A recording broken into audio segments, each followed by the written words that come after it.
지난번 윤관 장군묘역의 개략적인 내용과 윤관 장군의 업적을 알아본 데 이어 이번에는 윤관 개인에 대한 내용을 살펴보겠습니다.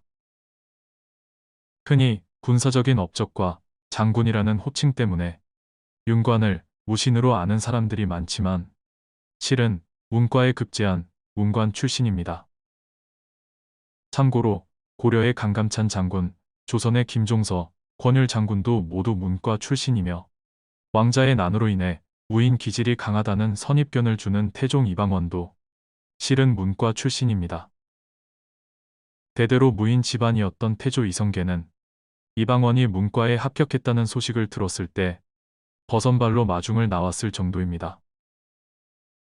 윤관은 고려 태조 왕건을 도와 개국공신이 된 파평 윤씨의 시조 윤신달의 5세손으로 지금의 행정구역으로는 파주시 파평면인 파평산 아래 파평현에서 태어났습니다. 시조 윤신달로부터 고손자 윤관까지 모두 독자였기 때문에 윤관은 파평 윤씨의 중시조로 모셔지고 있으며 따라서 현재 대한민국의 모든 파평 윤씨들은 윤관의 후손들입니다. 파주라는 지명도 윤관과 관련이 있습니다. 파주시 파평면을 본관으로 하는 파평 윤씨의 중시조인 윤관의 후손 중에서 첫 번째로 왕비가 된 사람은 세조의 부인 정의왕후입니다. 세조는 왕비의 친정이 있던 마을을 기존의 원평 도호부에서 한 단계 승격시켜 옥으로 삼았는데 이때 새로 지은 이름을 파평에서 따온 파와 전주, 충주, 경주, 원주 등 큰 마을을 뜻하는 주를 묶어 파주목이라고 했습니다. 또한 사돈이라는 말의 민간어원설도 윤관과 관련이 있습니다. 윤관은 자기 아들을 부하 장군이었던 오연총의 딸에게 장가 보내기로 하고 하인에게 술동이를 치게 하고 오연총의 집으로 향했습니다. 그런데 지난밤 내린 큰 비로 개울이 불어나서 건너가지 못하고 있는데 때마침 오연총도 건너편에서 술동이를 옆에 놓고 발만 구르고 있었습니다.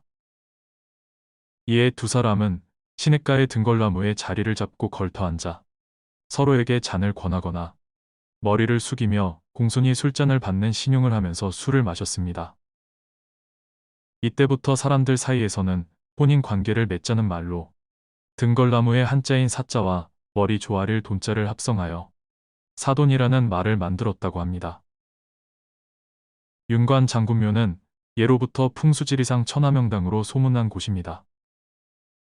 그래서인지 선조 때 영의정을 지낸 심지원은 임진왜란 직후 윤관 장군묘가 방치된 상태로 있자 천하명당 윤관 장군묘 바로 위쪽에다 자기 집안 무덤을 만들었습니다. 그리고 150년 정도 지난 영조 때 윤관 장군의 후손들이 중시조인 윤관의 무덤을 찾던 중 옛 비석의 파편을 찾아 윤관 장군의 묘를 확인했으나 이미 청송심씨 집안 무덤이 윤관 장군묘역을 침범한 것을 알고 양쪽 집안 사이에는 집단 싸움과 소송이 벌어졌습니다. 영조 입장에서 볼 때 파평 윤씨는 세조비 정의왕후, 성종비 정현왕후, 중종비 장경왕후와 문종왕후 이렇게 왕비를 4명씩이나 배출한 집안이고 청송심씨도 이에 뒤질세라 세종비 소원왕후, 영종비 인순왕후, 경종비 단위왕후 이렇게 왕비를 3명이나 배출한 명문가라서 누구의 편을 들기가 쉽지 않았습니다. 그래서 양쪽 무덤을 그대로 두라는 식으로 애매한 중재를 하였는데 이런 상태는 21세기 초까지 지속되다가 2006년에 파평 윤씨 대종회가 청송심씨 대종회 측에 이장할 땅을 제공하면서 400년 가까운 묘지 다툼은 끝이 났고 그 자세한 내역이 윤관 장군 묘역 입구 왼편에 있는 파평 윤씨 청송심씨 화해기념비에 새겨져 있습니다.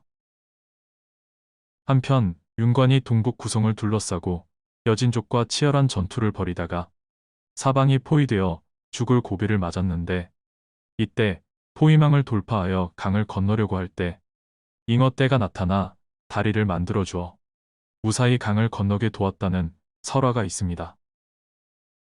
또한 파평 윤씨의 시조인 윤신달도 원래 파평면의 용연 연못에 사는 잉어가 변신한 미소년이었다는 설화가 전해지고 있어서 파평 율시들은 대대로 잉어를 먹지 않는다고 합니다.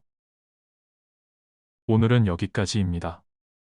지금까지 배워서 남주는 지우학사였습니다.